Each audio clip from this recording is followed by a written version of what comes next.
안녕하세요. 저는 유니티에서 고객들의 프로젝트들을 리뷰하고 최적화 가이드를 제공하는 업무를 하고 있는 류태규입니다. 만나서 반갑습니다.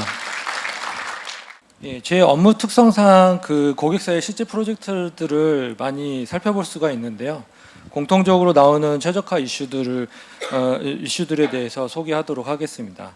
발표 내용은 주로 모바일 플랫폼을 대상으로 하고 있기 때문에 조금 편향될 수 있고요. 아무래도 이제 경험적인 부분이 많이 포함되어 있어서 미리 양해를 부탁드립니다. 발표는 다음 4가지 분야로 나눠서 소개하겠습니다. 메모리 부분에서 가장 많이 볼 수 있고 크기도 큰 부분이 쉐이더 베리언츠인데요. 대부분의 개발사에서 이런 현상이 많이 있고 우리 프로젝트만 그런 거 아닙니다. 쉐이더에 키워드를 추가하면 이의 지수로 베리언츠가 증가를 하게 되는데요. 대략 10개 키워드일 때 1000여 개 정도가 되고요. 유니티 URP 리쉐이더 같은 경우에 제가 정확히 세어보진 않았지만 대략 20개 이상의 키워드가 있고 110만 개 이상의 베리언츠가 발생할 수 있습니다. 그렇기 때문에 고객사에서 대부분 이런 기능이 많은 유니티 빌트인 쉐이더나 아니면 이제 에셋스토어에서 구매한 기능이 많은 쉐이더를 사용하실 때 우리 프로젝트에는 이런 기능들이 필요하지 해서 키워드들을 이제 한두 개 넣다 보면 베리언츠가 폭증하는 경험을 하실 수가 있는데요. 기본적으로 유니티에서 제공하고 있는 기능을 먼저 확인할 필요가 있습니다. 쉐이더 베리언츠를 청크 단위로 압축 해제하는 기능인데요. 기본 기능은 청크 개수가 0으로 설정되어 있기 때문에 비활성화되어 있습니다. 그래서 꼭 청크 개수를 늘리고 청크 사이즈도 줄여서 메모리를 일단 최대한 적게 사용하는 방향에서 시도를 해보시고 조금씩 늘려가면서 적절한 값을 찾으시는 게 중요하고요. 좀 오래되긴 했지만 유니티 블로그를 통해서 소개되고 있습니다. 다음은 빌드 시 자동으로 베리언츠가 스트리핑 될 수 있도록 관련 옵션들을 체크하는 건데요. 그리고 이제 쉐이더에 있는 불필요하게 멀티 컴파일러 되어 있는 지시자들을 찾아서 쉐이더 피처로 변경하는 부분이 되겠습니다. 근데 이런 식으로 최적화를 하더라도 결과적으로 메모리 프로파일러에서 봤을 때 쉐이더 베리언츠 사용량이 굉장히 높을 수 있는데요. 그런 경우에는 쉐이더 베리언츠를 직접 스트리핑 하셔야 합니다. 그러기 위해서는 플레이 과정에서 발생하는 실제 사용하는 베리언츠들을 수집을 하시고요. 수집된 결과를 통해서 스크립트를 직접 작성해서 제거하실 수가 있습니다. 제가 경험한 대부분의 프로젝트가 이 단계가 필요한 상황이었고요. 그리고 지금 이어지는 세션에서 더 자세한 내용들도 있고 저희가 유니티 블로그를 통해서 해당 내용을 많이 소개하고 있기 때문에 꼭 참고하셨으면 좋겠습니다. 다음은 퍼센트 메이저와 시리얼라이즈 파일의 메모리 점유인데요. 메모리 프로파일러를 돌려다 보면 요 해당 내용이 좀 후미진 곳에 있기 때문에 좀 발견하기 어려운데요. 설명을 드리자면 퍼시스턴트 매니저는 에셋 리소스와 인스턴스 간의 매핑 정보를 해시 테이블로 가지고 있습니다. 그렇기 때문에 이제 해시 테이블이 늘어날 때 배로 증가를 하고 늘어난 해시 테이블이 줄어들지 않는 특징을 가지고 있고요. 시리얼라이즈 파일은 에셋 번들의 메타 정보입니다. 메타 정보에는 에셋들의 정보와 그리고 리드 버퍼가 포함되어 있고요. 이 두 가지 메모리 영역은 모두 에셋 번들과 밀접한 관계를 가지고 있습니다. 이거 다 모두 에셋 번들 탓이고요. 그렇기 때문에 로드된 번들을 관리하는 게 매우 중요한데요. 사실 이상적으로는 장면에 필요한 에셋과 에셋들이 포함된 번들만 로드되는 게 중요하지만 사실상 불가능합니다. 그리고 이런 적절하게 나눠진 번들 전략을 필요로 하지만 종속성 문제나 아니면 업데이트 전략과 이제 맞물리게 되면 굉장히 어려운 상황인데요. 어찌됐든 이런 식으로 나눠진 번들들을 최소한 로드하기 위해서는 번들 로드 후에 만들어진 인스턴스가 만들어지고 나서는 불필요한 번들을 내리는 과정이 필요한데요. 그것을 위해서 에셋 번들 언로드에 파라미터 펄스를 주는 방식으로 이를 수행할 수가 있습니다. 문제는 어드레서블의 기본 구조상 어드레서블에서는 번들을 내릴 때 관련된 인스턴스들이 모두 같이 내려가는데요. 이를 위해서 커스텀 어셋 번들 프로바이더가 필요하게 됩니다. 에셋 번들 패키지에 보시면 에셋 번들 프로바이더라는 코드를 보실 수 있고요. 이 소스 코드를 참조해서 커스텀 에셋 번들 프로바이더를 만드신 후에 그 중앙에 빨간 줄로 쳐져 있는 에셋 번들 언로드 펑션에서 펄스 인저를 주시는 방법으로 구현을 하실 수 있고요. 이렇게 만들어진 커스텀 어셋 번들은 그룹의 어셋 번들 프로바이더에 직접 지정하는 방식으로 사용하실 수가 있습니다. 다음은 IL2CPP 메타데이터인데요. 메모리 프로파일러에서 버추얼 머신 항목으로 확인하실 수가 있습니다. 이전 버전의 메모리 프로파일러는 이 해당 영역을 추적하지 않았기 때문에 그럴 때는 네이티브 프로파일러에서 IL2CPP 태그를 필터링을 사용한 결과들을 합산해서 대략적인 크기를 확인하실 수가 있습니다. 이 메타데이터의 일부는 플레이 중에 코드를 사용하게 되면 로드되기 때문에 전체 규모를 알기 위해서는 전체 플레이 시나리오를 모두 테스트할 필요가 있는데요. 시간이 오래 걸리는 과정이기 때문에 빌드 옵션에 있는 스크립트 디버그 설정을 사용해 보실 수 있습니다. 이 옵션을 사용하게 되면 디버그를 위해서 메타데이터 정보를 모두 메모리에 올리게 되는데요.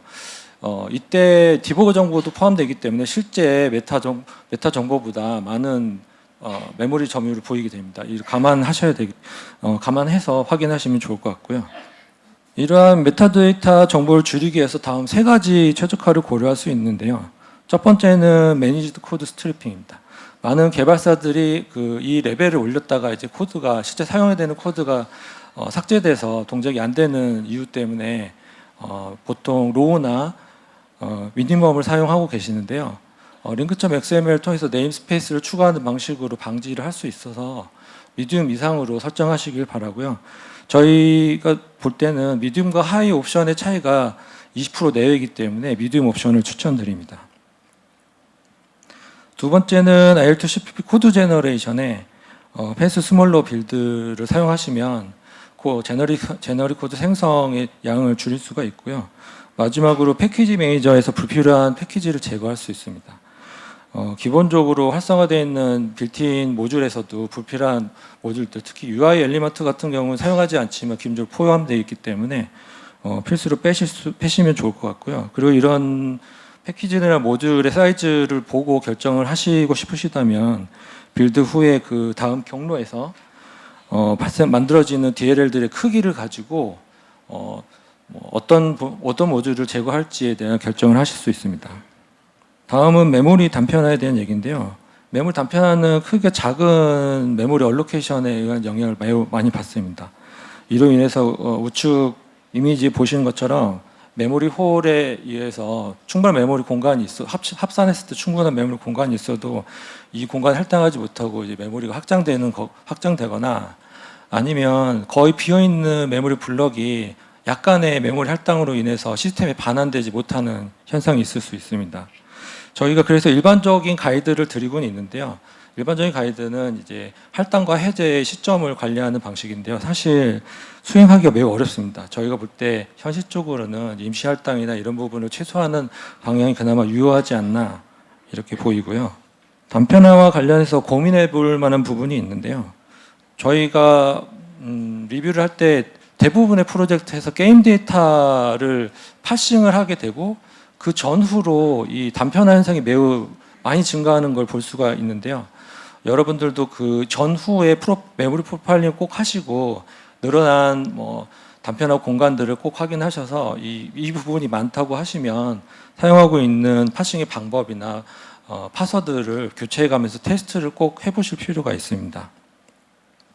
그리고 명시적으로 장면을 전환하는 경우에 이전 장면과 다음 장면의 리소스가 모두 메모리에 올라가는 경우가 생기는데요. 이때 이제 메모리가 증가될 수 있기 때문에 빈 장면을 넣어서 꼭 구분하는 게 중요하고요. 마지막으로는 가베지 컬렉터를 끄는 방법입니다. 이 방법을 통해서 그 수동으로 가베지 컬렉터를 호출하는 방식으로 이제 해제를 최대한 지원하는 건데요. 사실 이런 방식을 통한 사례는 저희가 많이 수집을 못했기 때문에 이 기대 효과나 이런 부분들이 좀 부족합니다. 그리고 결과적으로 해제 시점에 CPU 부하가 높게 발생할 수 있기 때문에 쉽게 추천하기는 어려운 방법인 것 같습니다. 다음은 급격한 CPU 부하에 의한 히칭 현상에 대해서 소개해 드리겠습니다. 들어가기 앞서서 유니티 프로파일러에 대해서 몇 가지 말씀드리고 싶은데요. 유니티 프로파일러는 프로파일러 태그를 수집하는 방식입니다. 이 프로파일러 태그를 수집하는데 약간 CPU 부하가 있고요. 그렇기 때문에 콜 카운트가 증가한다거나 이 규모가 클 경우에 이 오차가 커서 유니티 프로파일러에서 봤을 때 이게 히칭인가 뭐 이런 긴가민가한 상황일 때는 꼭 네이티브 프로파일러를 통해서 상황을 이렇게 판단을 하실 필요가 있고요. 두 번째는 GC 얼로케이션의 콜 스택을 확인할 때 디프로파일러를 사용하시는 경우도 가끔 있는데 사실 잘 모르는 기능이지만 일반 프로파일에서도 콜 스택이라는 기능을 제공하고 있습니다. 이걸 꼭 활성화하시면 디프로파일링 통하지 않더라도 GC 얼로케이션의 콜 스택을 수집할 수 있기 때문에 잘 활용하셨으면 좋겠습니다. 빈번하게 볼 수 있는 히칭 현상 중에 대표적으로 쉐이더 로드 현상을 볼 수 있는데요. 유니티에서는 여러 가지 웜업 API를 제공을 하고 있지만 사실 그 완벽하게 동작하지 않는 경우들이 발생을 합니다. 플랫폼에 따라서도 다르고요. 이런 경우에는 실제 사용하는 메쉬 구성으로 오프스크린에서 렌더링하는 방식이 사실 아직도 유효하고 안전한 방법입니다. 꼭 염두에 두시면 좋을 것 같고요. 다음으로는 복잡한 구조의 게임 오브젝트의 인스턴스를 생성할 때 발생하는 히칭 현상인데요. 기본적으로 오브젝트 풀을 통해서 많이 커버하고 계시죠. 하지만 그 외 경우에는 이 인스턴스 만드는 비용을 줄여야 하는데요. 이런 복잡한 예를 들어서 게임 캐릭터 같은 경우에는 렌더링 데이터와 그리고 게임 데이터들이 같이 들어있는 경우들이 많고 이제 이런 복잡한 구조의 게임 오브젝트들의 인스턴스 생성 비용이 매우 높을 수 있기 때문에 시점을 분할하는 방식을 고려해 보실 수 있습니다. 그리고 이제 유니티에서는 이제 인스턴시에이트의 비동기 함수를 지원하는데요.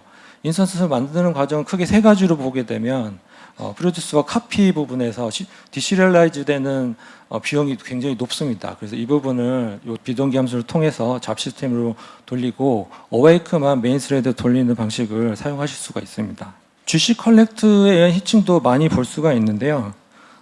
기본적으로 GC 얼로케이션을 최소화해서 GC 컬렉트 호출을 최대한 지원하는 게 중요한데요. 이를 위해서 반복적으로 발생하는 GC 얼로케이션을 최소화하는 게 매우 중요합니다.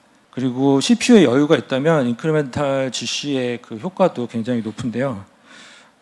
역시나 그 GC 컬렉트를 완전히 디세이블 하는 것이 가장 확실한 방법이긴 합니다. 하지만 이전과 마찬가지로 메모리가 증가하는 상황이나 이런 메모리 증가를 관리하기 어렵다면 선택하기 좀 어려울 수 있기 때문에 그 프로젝트의 상황에 맞춰서 꼭 검토를 해보실 필요가 있습니다. 다음은 주요 CPU 부하 요인인데요. 렌더링은 가장 주요한 CPU 부하 중에 하나고요. 크게 보자면 컬링과 드로우 단계로 볼 수 있습니다. 드로우 부분에는 유니티에서 제공한 여러 고급 기능이 있고요.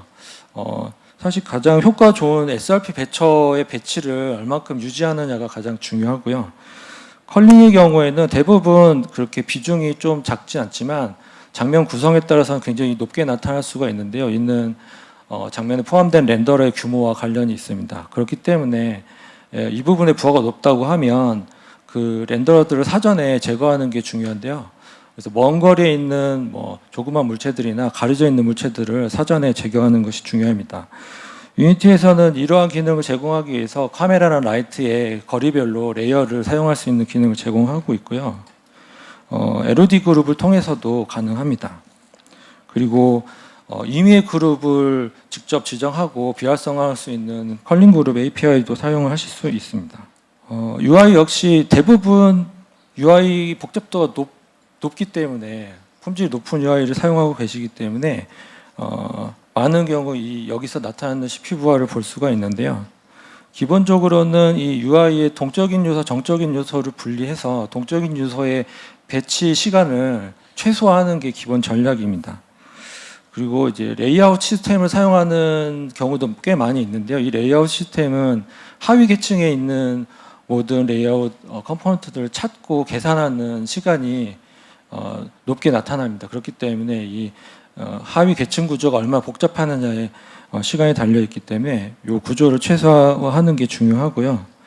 그리고 일단 레이아웃 시스템을 통해서 정렬이 끝난 이후에는 꼭 이 레이아웃 시스템을 제거하거나 비활성화해서 불필요하게 CPU 타임을 낭비하는 걸 방지할 수가 있습니다.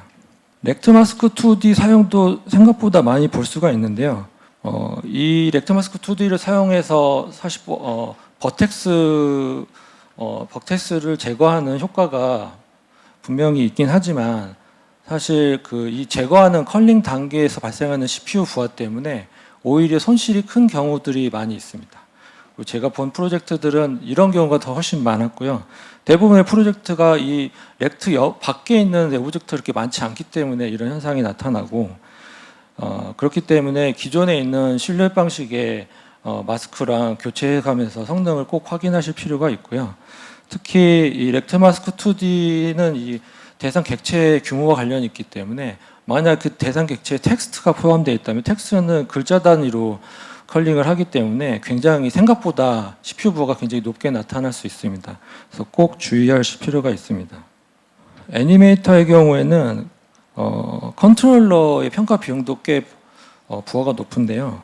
그렇기 때문에 거기에 포함된 레이어나 스테이트, 기타 정보들이 불필요하게 들어가 있는지 일단 1차적으로 확인할 필요가 있고요. 그리고 애니메이터는 기본적으로 대부분의 작업이 잡 시스템을 통해서 효율적으로 동작하게 돼 있습니다. 하지만 특정 이벤트를 사용하게 되면 이게 메인 스레드에서 돌아가도록 강제되는 상황이 나오는데요.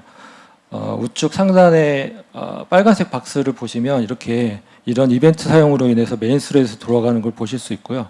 우측에 있는 애니메이터는 제대로 잡 시스템을 통해서 기다리고 있는 것을 보실 수가 있습니다.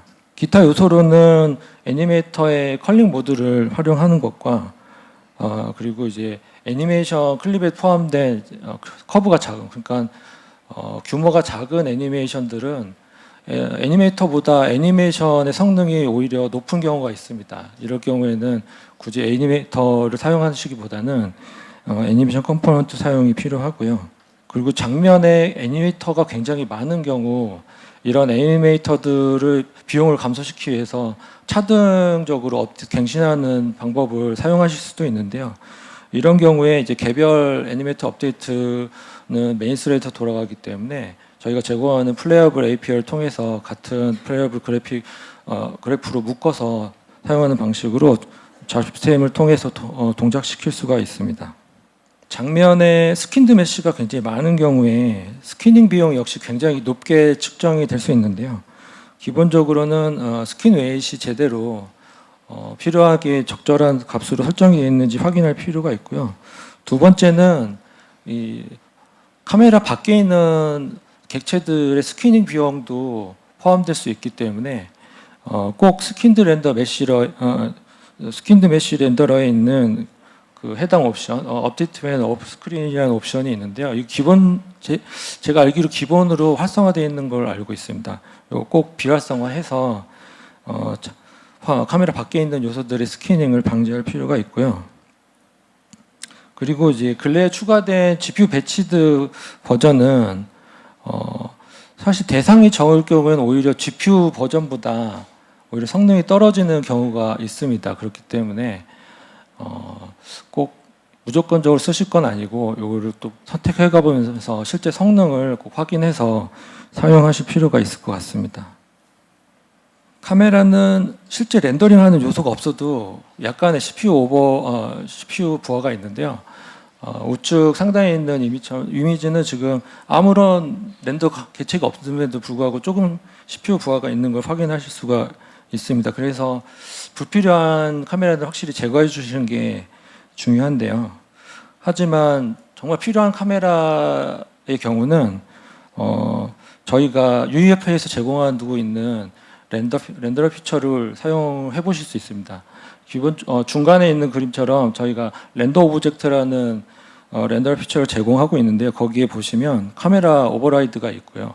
그렇기 때문에 이 코드를 기반으로 커스텀 렌더러 피처를 만드시면 카메라의 모든 기능의 모든 정보에 대해서 오버라이드 하실 수가 있습니다.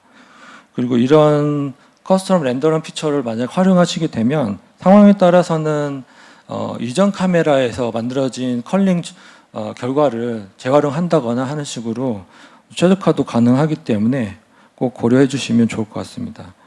그리고 카메라에서 복수의 카메라를 사용하실 때 동일한 렌더러를 지정하는 경우들이 있는데요. 뭐 메인 카메라에서 사용되는 렌더러들은 대부분 최대 옵션으로 사용하는 경우들이 있고, 근데 서브 카메라들이 꼭 필요한 경우가 아니라고 하면 각 개별 카메라에 적합한 렌더러들을 최적화된 렌더러들을 별도로 만드시고 지정하는 방식으로 조금이나마 개선하실 수가 있습니다.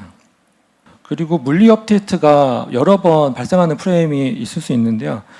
기본적으로 픽스 타임 기반으로 설정되어 있을 때 이전 프레임에서 렉이 발생하거나 이랬을 때 다 현재 프레임에서 보상을 위해 여러 번 동작하게 됩니다. 그렇기 때문에 픽스 타임 타임 스텝을 업데이트와 동일하게 맞춰주거나 아니면 물리 쪽에 있는 시뮬레이션 모드를 변경해서 업데이트 타임과 동기하거나 아니면 스크립트를 통해서 수동 호출하는 방식을 고려하실 수가 있습니다. 레이캐스트 비용은 크게 보면 레이캐스트의 대상을 수집하는 단계와 그 수집된 대상의 교차 테스트하는 단계를 볼 수 있는데요. 주요한 내용은 이 수집된 개체들의 크기를 규모를 줄이는 게 중요한 포인트입니다. 레이캐스트 API를 보시면 기본값이 그 디스턴스가 무한대로 설정되어 있기 때문에 꼭 적절한 값에 최소화된 거리를 설정하시고 레이어 마스크를 통해서 대상의 규모를 줄이는 방식으로 최적화를 하실 수가 있고요. 렌더러의 바운딩 볼륨 갱신 부하는 사실 여러분들이 인지하기 사실 쉽지 않습니다. 높게 나타나는 경우가 별로 없는데요. 하지만 특정한 씬 장면에 트랜스폼이 굉장히 많은 트랜스폼의 갱신이 일어나야 되는 경우, 보통 아이템들이 굉장히 많은 장면에 많이 깔려 있고 뭐 동전 같은 것들이죠. 그 동전들은 보통 가만히 있지 않습니다. 보통 다 돌고 있고요. 막 뛰기도 하고 막 이런 동작이 있기 때문에 이런 상황에서는 이런 부하가 굉장히 높게 측정될 수가 있습니다.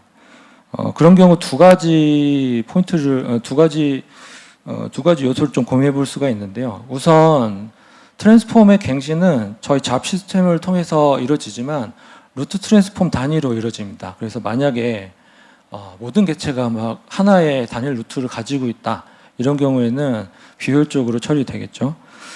그렇기 때문에 루트 트랜스폼을 적절하게 좀 분산해서 사용하시는 게 효과적이고요. 두 번째는 아까 말씀드린 상황에서 뭐 코인이 돌고 있다거나 이런 상황에서 충돌체 역시 돌 필요가 없는 경우가 있어요. 이런 경우 이런 경우에는 굳이 트랜스폼을 통한 변환보다는 뭐 버텍 쉐이더에서 직접 돌린다던가 아니면 저희가 제공하고 있는 드로우 메시 API를 통해서 직접 그리는 방식을 고려해 보실 수 있습니다. 물론 드로우 메시 API를 사용하게 되시면 이제 컬링 같은 부분을 직접 하셔야 되는 부분이 좀 고려되어야 되고요. 마지막으로 그 GPU 부하 요인에 대해서 소개해 드리겠습니다. 첫 번째는 가장 많이 신경 쓰고 계신 부분인 픽셀 오버드로우인데요. 주로 파티클에서 많이 볼 수가 있고요.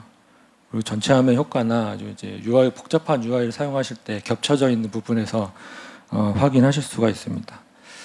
파티클의 경우에는 빌보드를 많이 사용하시죠. 그 빌보드에 사용되는 스프라이트들을 보시면 완전 투명한 영역이 생각보다 많이 있습니다. 그렇기 때문에 그 완전 투명한 영역을 제외할 수 있는 타이트한 지오메트리를 사용하는 방식을 좀 추천을 드리고요. 그리고 이제 품질이 허락하는 선에서는 그 스프라이트들을 이제 병합해서 실제 파티클의 개수를 줄이는 것도 중요합니다. 그리고 UI의 경우 UI 복잡도가 매우 높기 때문에 꼭 가서 찾아보면 한두 가지 요소들이 꼭 그 다른 UI 요소에 가려져 있는 경우가 있는데요. 그런 UI 요소들을 꼭 찾아서 비활성화할 필요가 있고요. 그리고 UI 캔버스에 보시면 알파 제로일 때 배치에서 제외하는 기능이 기본적으로 켜져 있습니다. 하지만 그 이전 버전의 유니티에서는 이게 꺼져 있었기 때문에 만약에 이제 이전 버전의 유니티에서 최근 버전 유니티로 마이그레이션 한 프로젝트가 있다고 하면 이 부분이 활성화되어 있는지 여부를 꼭 확인하실 필요가 있습니다. 쉐이더 개선 효율을 높이려면 쉐이더 자체의 비용도 중요하지만 사실 그 쉐이더의 영향을 받는 픽셀의 커버리지가 어느 정도 되는지 확인할 필요가 있는데요.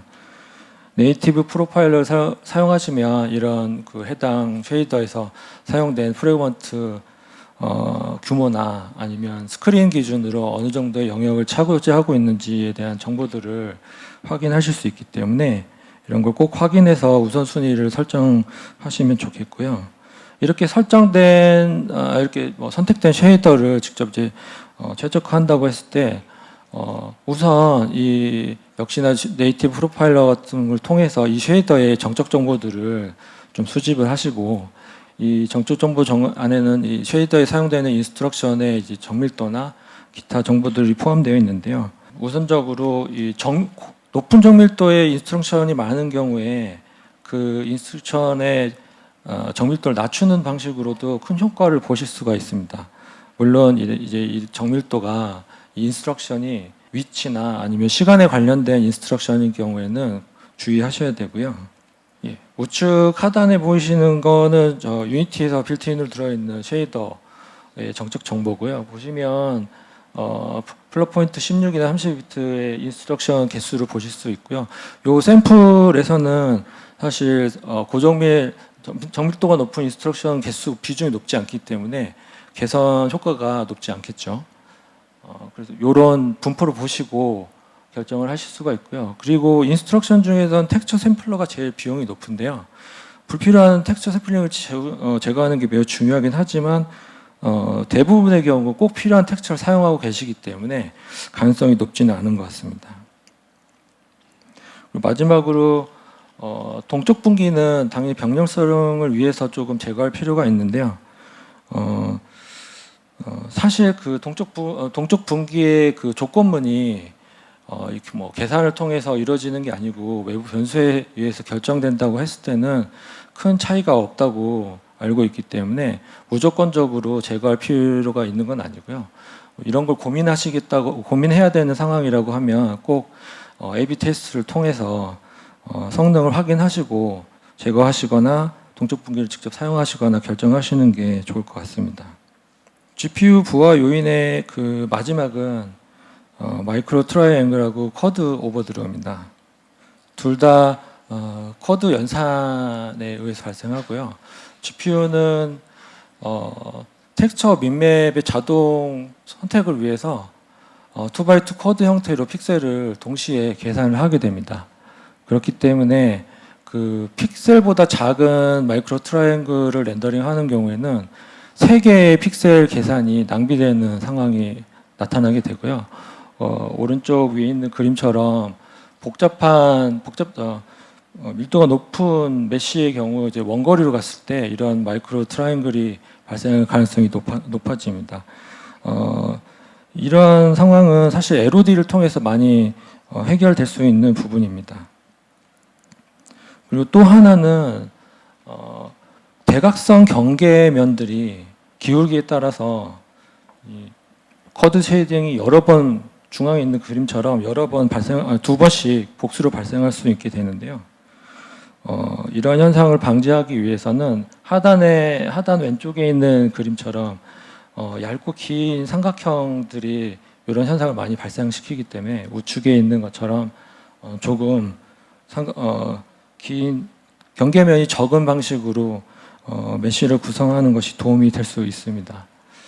사실 이 내용은 모바일 환경에서 측정이 쉽지 않습니다. 메탈 같은 경우에는 지원하지 않고요. 저희도 이제 시각화 도구를 제공하고 있지만 HDRP만 현재 제공하고 있습니다. URP에서도 지금 로드맵 상에는 있는데 플랫폼마다 동작 여부가 다르기 때문에 아직 특정한 시점은 아직 정해지지 않았고요. 그리고 네이티브 프로파일러 역시 활용하실 수 있지만 제가 경험해본 바로는 그게 쉽지 않았습니다. 하지만 이 내용을 소개드리는 이유는 제가 아까 말씀드린 픽셀 오버드로우나 아니면 쉐이더 부하로 설명하기 힘든 GPU 부하가 있을 수 있는데요. 이제 그런 경우에 이런 요소들도 의심해 볼 수 있기 때문에 소개를 드렸습니다. 제가 준비한 내용은 여기까지고요. 장시간 들어주셔서 감사합니다.